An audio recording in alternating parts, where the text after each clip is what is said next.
Oi pessoal, boa tarde. Hoje damos continuidade ao nosso curso de auxiliar de farmácia e no caso nessa aula a gente vai aprender aí sobre a parte de absorção, a absorção dos fármacos. Nessa aula a gente vai ter um trabalho, o trabalho é bem simples. Eu vou querer que vocês me falem sobre o que é a absorção do fármaco, o que é, como que funciona esse processo. Vocês podem fazer de uma forma bem resumida para mim e me mandar. É esse o trabalho dessa semana, certo? Então eu peço que vocês prestem bastante atenção na aula, vai ser explicado para vocês durante a aula. Eu desejo a todos aí uma ótima semana, fiquem com Deus, estudem e vamos todos viajar no conhecimento. Um beijão, com Deus e até mais. Tchau, tchau, gente. Oi pessoal, boa tarde. Hoje damos continuidade ao nosso curso de auxiliar de farmácia e vamos entrar na parte de absorção dos fármacos, Aí na página 10. Na última aula a gente respondeu aí o exercício para fixação, Que é farmacocinética, farmacodinâmica, por que é importante o estudo da farmacocinética e quais os fenômenos que correspondem à farmacocinética. Esse daqui eu vou mandar a resposta para vocês, se está correto ou não, pelo próprio trabalho, Então vamos dar continuidade à nossa aula. Para alcançar seu local de ação, a droga, na maioria dos casos, é obrigada a atravessar diversas barreiras biológicas: epitélio gastrointestinal, epitélio plasmático, membranas plasmáticas, e quando essa travessia leva a droga até o sangue, temos a absorção. Então, gente, a absorção ocorre apenas quando o medicamento, o fármaco, ele chega até o sangue. Aí, então, quando ele é absorvido, é a partir daí que ocorre, então, a distribuição do fármaco no organismo, certo? Então, ele se transforma a droga do sangue até os tecidos do corpo. O fenômeno se chama distribuição. Se o movimento do fármaco se faz no sentido oposto, isto é, dos tecidos e sangue para o ambiente, para fora do organismo, o processo constitui a excreção.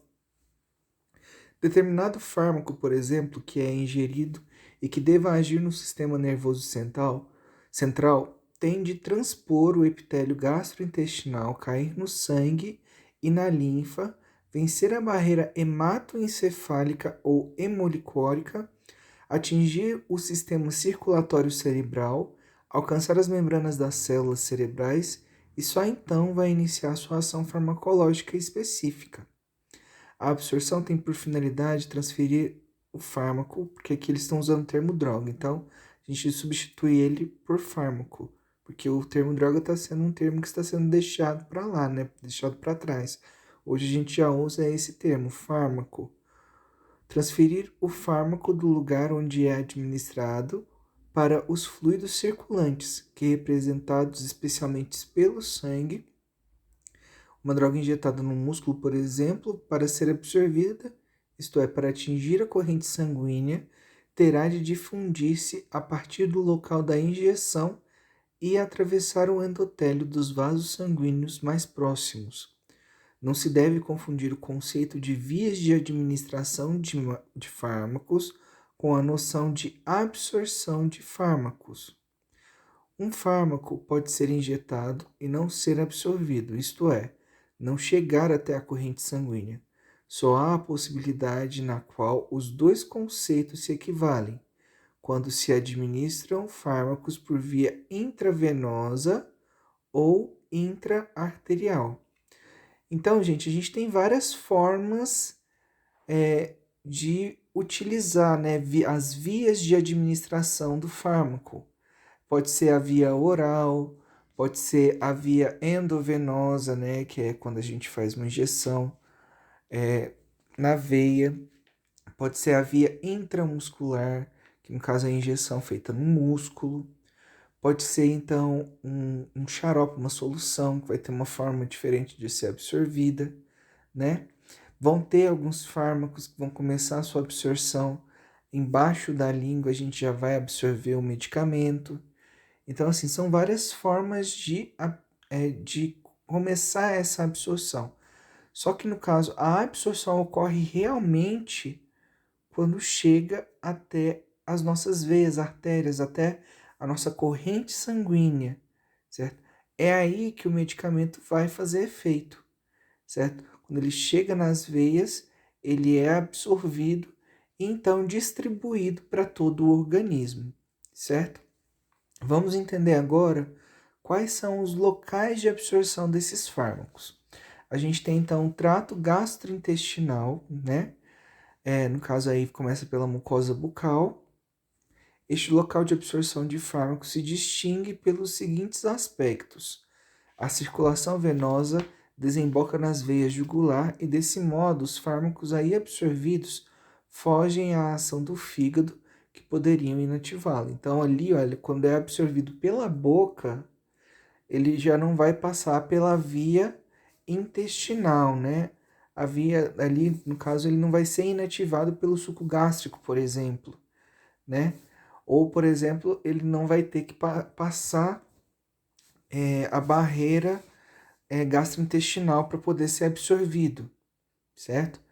Então aí já é uma outra forma de absorção. Ele vai ser absorvido e vai ser enviado pela veia jugular. Aí então ele já vai ser distribuído automaticamente para todo o organismo, certo? Então assim, ele, por exemplo, a ação do fígado ele poderia inativar, mas só que no caso, como vai ser absorvido pela boca, não vai passar por essa via. Então ele já vai ser liberado mais rápido no organismo. Certos fármacos podem ser inativados pelo suco gástrico, como eu falei para vocês, se absorvida pela mucosa bucal. Essa ação inativadora pode ser evitada. Então, no caso aí, se ela já começar a absorção na boca, é muito mais difícil de ser feito a perca do efeito do medicamento, né, por conta desse suco gástrico. A absorção pela mucosa bucal é muito rápida, especialmente na gona sublingual, embaixo da língua, né, na base da língua e parede interna das bochechas. Exemplo de fármacos, a gente tem a trinitrina, os esteroides, metilsterona, estradiol, a nicotina. A cocaína é um tipo de droga, né, que também pode ser absorvida pela boca. O feldene sublingual. A gente tem muitos outros. A gente tem hoje, por exemplo, o Orotab, né, que é um tipo de medicamento que às vezes é disponibilizado uma forma de vitamina B, a metilcobalamina, né? Ou se não, pode ser até um hormônio que auxilia aí para a pessoa ter um sono melhor. Tudo isso aí são formas que podem ser absorvidas pela boca, são exemplos, né? Mucosa gástrica. Se bem que o estômago não seja o local primordial de absorção, sua mucosa poderá absorver diversos fármacos, especialmente se a velocidade de esvaziamento gástrico for diminuída. O esvaziamento gástrico pode variar de 1 minuto a 4 horas ou mais, dependendo do que, né, gente? Dependendo do volume, viscosidade e natureza do conteúdo gástrico, da atividade física, né? Quanto mais a pessoa faz atividade física, mais o seu metabolismo vai correr de forma rápida, né? Da posição do corpo, a posição que a pessoa vai estar, se ela vai estar deitada, se ela vai estar em pé, se ela vai estar fazendo agachamento, como a posição do corpo vai auxiliar também para essa absorção. Das características físico-químicas do fármaco administrado, né? O baixo pH do estômago diminui a ionização de ácidos fracos, exemplo a aspirina e o fenobarbital, e por isso facilita a absorção desses compostos. Por outro lado, a acidez gástrica aumenta a ionização de bases fracas, tipo a atropina e a nicotina. Ionização é essa que dificulta a absorção destes fármacos, certo? Então, alguns tipos de fármacos eles vão ser melhor absorvidos no intestino e outros vão ser melhor absorvidos, por exemplo, na região bucal ou na região estomacal ou na região de absorção antes de chegar na região intestinal, né? Então, assim, tem alguns tipos de medicamentos que vão ser melhor absorvidos dessa forma, certo? Por conta do seu pH, o pH que dê mais certo com a liberação e absorção deste medicamento. Mucosa do intestino delgado. Pela sua estrutura, esta mucosa constitui a principal e mais extensa superfície de absorção do trato gastrointestinal. Com suas dobras e vilosidades, o epitélio do intestino delgado pode aumentar a superfície de absorção até cerca de 200 metros quadrados. Então, gente, aqui, olha, no caso é uma das formas onde vai ser melhor absorvido o medicamento pelo intestino delgado, certo? E é uma das principais e mais extensas superfícies de absorção do trato gastrointestinal, certo? No caso aqui, então, em relação à mucosa retal, a mucosa retal pode tornar-se superfície de absorção de fármacos através dos supositórios quando a via oral não é indicada, em pacientes inconscientes, em pacientes que estão vomitando e as drogas passam a ser destruídas pelas enzimas digestivas. Inclusive, gente, a mucosa retal, ela tem uma absorção de forma rápida, muito mais rápida que a via oral, certo? O fármaco absorvido pela via retal também foge à ação metabólica do fígado. O sangue que promana da parte interior do reto vai direto ao coração, sem atravessar a veia porta e sem passar pelo fígado. Então ele também já não passa pelo mecanismo de primeira passagem, né? O que pode aí fazer com que o fármaco reduza o seu efeito farmacológico. Então, o efeito quando é por via retal, pela mucosa retal, é um medicamento que vai ter um efeito mais rápido e que não vai cortar o efeito dele por conta, talvez, de um efeito de primeira passagem, como o fígado, né? Então, em relação ao trato respiratório, a mucosa nasal, apesar de não ser usada habitualmente, é possível e fácil a absorção de certos fármacos por essa mucosa. Os viciados em cocaína e heroína usam-na para a absorção destas drogas, né? E tem outros fármacos que também podem ser absorvidos aí pela via nasal, né? A gente tem o exemplo do Nelsoro, tem exemplo de vários tipos de medicamentos que são melhor absorvidos pela via nasal, certo, gente? Esses daqui são alguns exemplos que mostram o efeito que pode ter um medicamento absorvido pela via nasal. E com certeza é um efeito também muito rápido, né? Mucosa traqueal e brônquica. Essas superfícies são potencialmente capazes de absorver fármacos. A gente tem aí os alvéolos pulmonares. O grande número de alvéolos forma a extensão superfície de absorção de mais ou menos 200 metros quadrados, o que aí compara-se à mucosa do intestino delgado também, né, que tem a mesma proporção. O que torna compatível nesse ponto de vista superfície absorvente do intestino delgado. Aí, ó, já fala sobre isso. 3 estruturas fazem da região alveolar um local de absorção quase comparável à administração intravenosa, ou seja, é absorvido na hora, porque a intravenosa já está absorvido, você já está pondo diretamente na via sanguínea, então a distribuição ocorre automática. Então, da mesma forma, ela pode aí se comparar a uma intravenosa, certo? No caso aí, membranas biológicas de fácil travessia, grande superfície de absorção e rica em vascularização sanguínea, certo, gente? Então é isso, olha, ela tem uma grande superfície de absorção, ela é rica em vascularização sanguínea e suas membranas biológicas, no caso, né, são de fácil travessia. Gases ou vapores de líquidos voláteis são prontamente absorvidos pela barreira alveolar, propriedade aproveitada na anestesia geral. Então, gente, na anestesia geral a gente tem aí uma forma que mostra como ocorre a absorção pela mucosa traqueal brônquica, pelos alvéolos pulmonares, certo?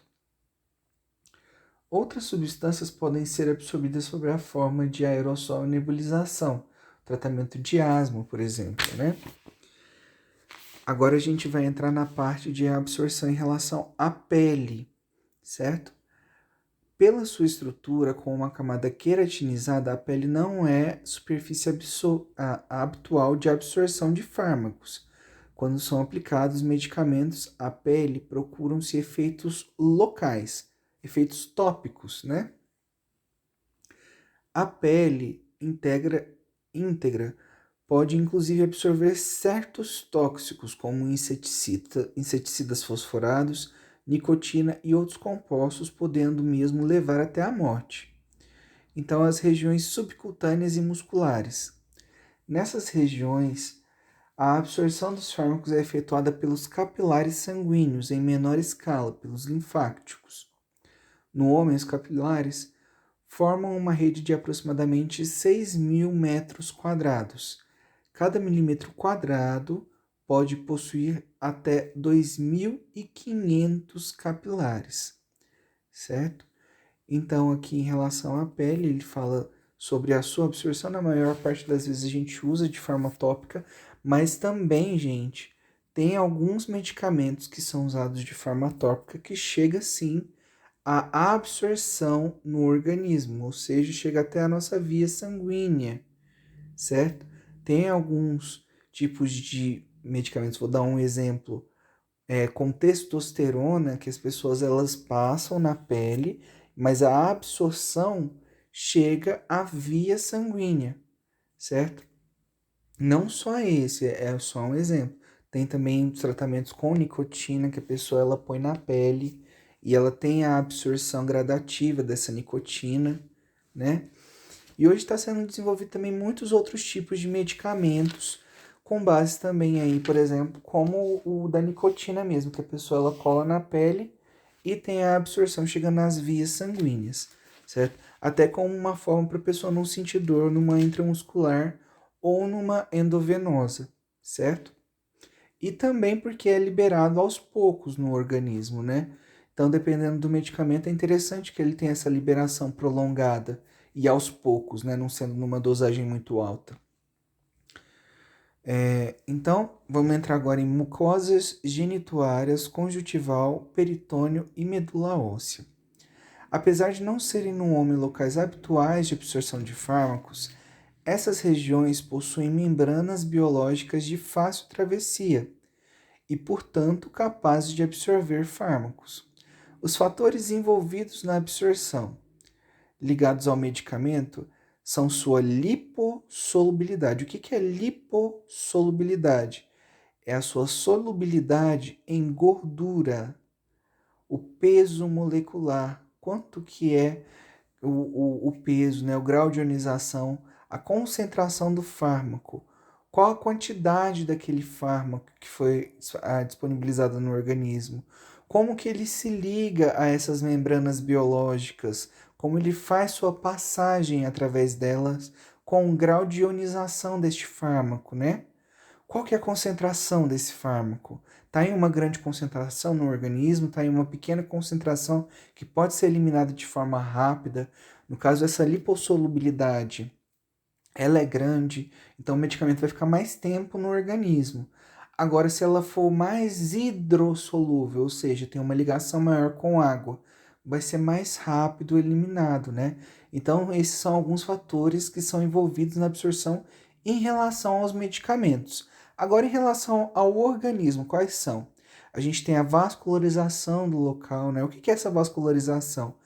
É no caso se tem várias veias ali, olha, veias, vamos falar assim, microveias, né?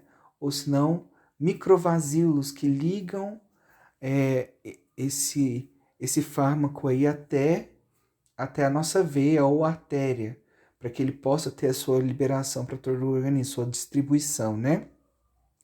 A superfície de absorção, ela é grande, ela é pequena, vai ser mais fácil de ser absorvido naquele local, vai ser mais difícil, né?